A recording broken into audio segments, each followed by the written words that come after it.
భారత రక్షణ రంగం చరిత్రలోనే అతిపెద్ద డీల్ కు సంబంధించిన కీలక ముందడుగు పడింది. భారత వాయుసేన సామర్థ్యాన్ని బహుళ రెట్లు పెంచేందుకు తలపెట్టిన 3.25 లక్షల కోట్ల మెగా రైఫిల్ ప్రాజెక్టులో ఫ్రాన్స్ సంచలన ప్రతిపాదన చేసింది.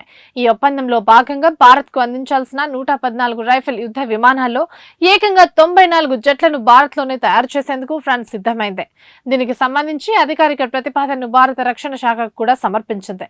ఈ ప్రాజెక్టు గనుక పట్టాలెక్కితే ఫ్రాన్స్ వెలుపల రైఫిల్ యుద్ధ విమానాలు తయారు కావడం ఇదే తొలిసారి కానుంది. 94 రైఫిల్ జెట్లను భారతీయ స్థానిక సంస్థల భాగస్వామ్యంతో తయారు చేయనున్నారు.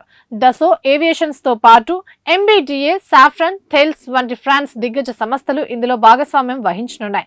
ఈ ప్రాజెక్టు ద్వారా భారత ఏరోస్పేస్ రంగానికి భారీ ఊపు లభించనుంది. టాటా, L&T వంటి ప్రముఖ కంపెనీలతో పాటు రక్షణ రంగ సంస్థలకు 1.6 లక్షల కోట్ల వ్యాపార అవకాశాలు దక్కనున్నాయి.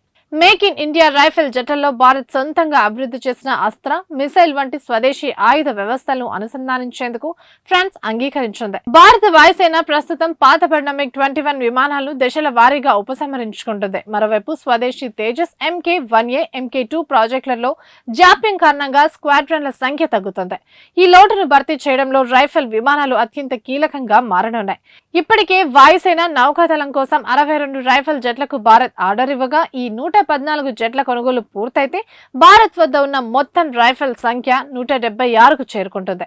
దీనికి తోడు నావికాదళం విమాన వాహిక నౌకల కోసం మరో 31 రైఫిల్ M జెట్లను కోరింది. ప్రస్తుతం రక్షణ మంత్రిత్వ శాఖతో పాటు భారత వాయుసేన యాక్విజిషన్ విభాగం ఈ ప్రతిపాదనను నిశితంగా పరిశీలిస్తోంది.